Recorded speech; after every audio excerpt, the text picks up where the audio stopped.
itu berarti mendasarkan diri pada keputusan yang bermasalah, sehingga semua ikutannya bermasalah semua. Assalamualaikum warahmatullahi wabarakatuh. Sahabat-sahabat sebangsa setanah air, semoga dalam keadaan sehat walafiat. Rapat pleno yang akan diadakan tanggal 9, Gus Yahya mengatakan rapat pleno tersebut adalah keputusan yang salah, saudara-saudara. Tanpa panjang lebar, mari kita simak video selengkapnya. Sebelumnya mohon dukungannya dengan menekan tombol subscribe dan like agar channel ini dapat berkembang. Terima kasih.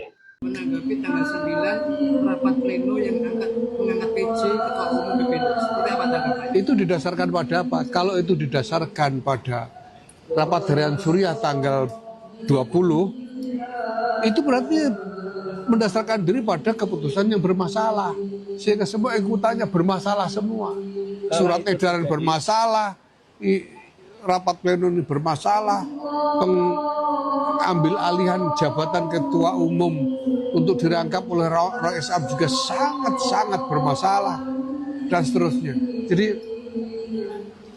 ini mari kita semua menyelesaikan ini dengan baik, tanpa terus-menerus membuat masalah ikutan yang semakin membuat sesat arah dari solusi yang kita inginkan.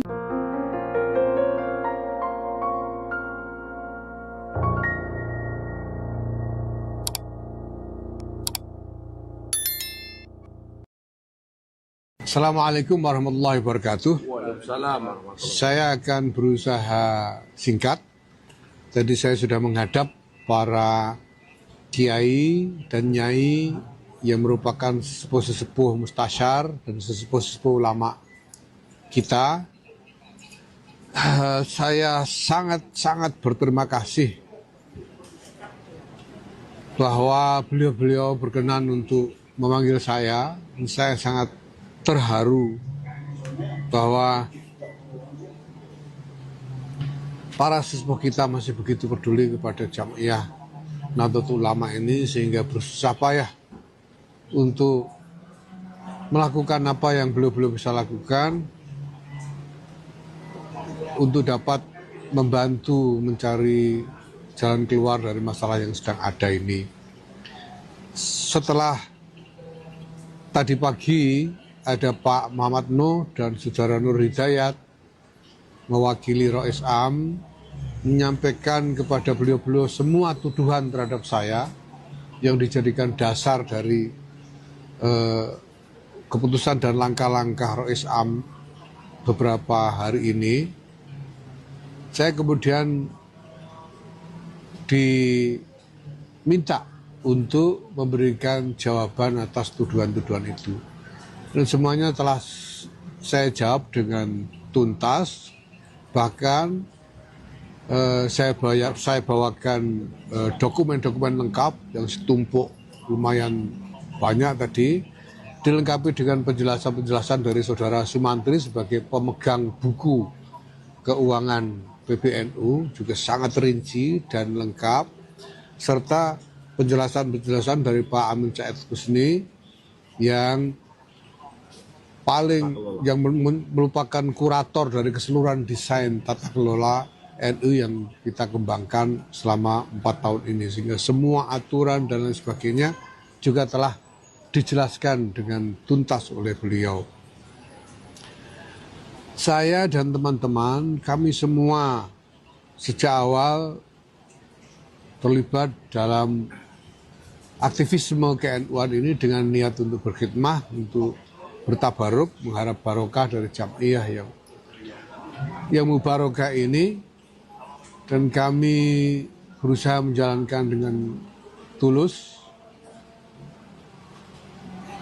Maka kami akan senantiasa memperhatikan arahan-arahan dan nasihat-nasihat dari para ulama, para sesepuh ulama. Kami hanya menitipkan kepada para sesepuh ulama, mohon dipertimbangkan tentang masa depan tatanan organisasi. Nahdlatul Ulama ini sebagai organisasi didirikan untuk mengorganisir. Itu artinya untuk mengelola urusan-urusan melalui tatanan yang baik. Nah, mohon dipikirkan supaya tatanan ini tidak runtuh di tengah jalan. Hadratus Syekh Kiai Muhammad Hasyim Asy'ari sebelum berdirinya Jam'iyah Nahdlatul Ulama ini, beliau sudah merupakan seorang supreme kiai, seorang kiai dengan makom yang tinggi sekali, yang dengan pengaruh beliau bisa menggalang umat dan kiai-kiai lainnya ke arah manapun. Tapi toh kemudian didirikan Jam'iyah ini dengan aturan-aturannya, dengan anggaran dasar dan anggaran rumah tangganya, yang diantara isi dari aturan tatanan itu adalah justru membatasi wewenang Rais Akbar yang dijabat oleh Kiai Hadratus Syekh Kiai Muhammad Hasyim Asy'ari. Maka mari kita pikirkan betul agar tatanan ini kita tidak runtuhkan dan membawa Jam'iyah ini mundur 100 tahun sampai sebelum didirikannya Jam'iyah ini. Tadi ada rekomendasi supaya ada forum Islam. Nanti kami siap kapanpun kami siap. Bahkan kami sendiri sudah berusaha. Semua orang sudah tahu, saya sudah sampaikan di mana-mana bahwa saya selalu berusaha untuk membuka komunikasi, memohon kesempatan untuk bertemu, untuk menghadap. Karena sampai sekarang dari Suriah maupun dari pribadi Rais Islam sendiri belum memberikan kesempatan kepada saya untuk menjawab secara terbuka tuduhan-tuduhan yang dilontarkan kepada saya. Baru pada kesempatan ini di depan para ulama sepuh, di depan para Suriah dan Al-Hali wal-Aqdi, saya diberi kesempatan untuk menjawab dengan tuntas, setuntas-tuntasnya, serinci-rincinya, diikuti dengan lampiran dokumen-dokumen sekian banyak. Silahkan monggo diperiksa nanti. Dan apapun yang harus ditempuh untuk menuju jalan keluar demi utuhnya Jam'iyah Nahdlatul Ulama ini sebagai tanzim, sebagai munazzamah, sebagai organisasi yang betul-betul menegakkan tatanan ini bisa Bos tadi dikatakan bahwa pertemuan ini tidak mempengaruhi risalah rapat Suriah. Gimana yang bilang siapa itu? Pak Emno. Ya monggo mau pengaruh tidak pengaruh monggo. Tapi misalnya saya tidak tahu boleh membocorkan atau tidak. Ya, tapi sekarang sudah menjadi persepsi bahwa apa yang terjadi dengan rapat harian Suriah itu sebetulnya sangat bermasalah. Sangat bermasalah karena pertama melakukan penghakiman tanpa memberi kesempatan kepada saya yang dihakimi untuk memberikan klarifikasi. Bahkan sampai sekarang saya dicegah supaya tidak bisa beri klarifikasi. Yang kedua, membuat putusan di luar wewenangnya. Jadi ini bermasalah. Nah, maka semua ikutan dari keputusan yang bermasalah itu bermasalah semua. Pak Yai menanggapi tanggal 9 rapat pleno yang mengangkat PJ Ketua Umum PBNU. Seperti apa tanggapannya? Itu didasarkan pada apa? Kalau itu didasarkan pada rapat harian Suriah tanggal 20, itu berarti mendasarkan diri pada keputusan yang bermasalah. Sehingga semua ikutannya bermasalah semua. Surat edaran bermasalah, rapat pleno ini bermasalah, pengambil alihan jabatan ketua umum untuk dirangkap oleh Rais Islam juga sangat-sangat bermasalah, dan seterusnya. Jadi ini mari kita semua menyelesaikan ini dengan baik tanpa terus-menerus membuat masalah ikutan yang semakin membuat sesat arah dari solusi yang kita inginkan. Itu tetap terjadi dan dibentuk PJ Ketua Umum, apa langkah kerjanya?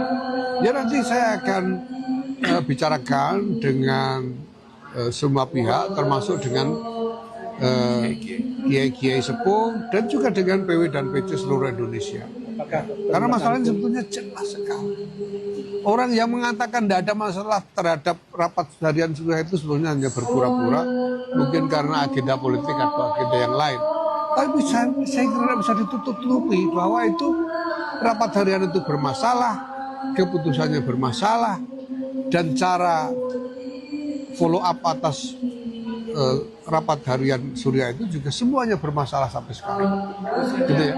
Jadi dokumen yang diklarifikasi apakah termasuk rangkai soal tuduhan audit keuangan sampai 100 miliar?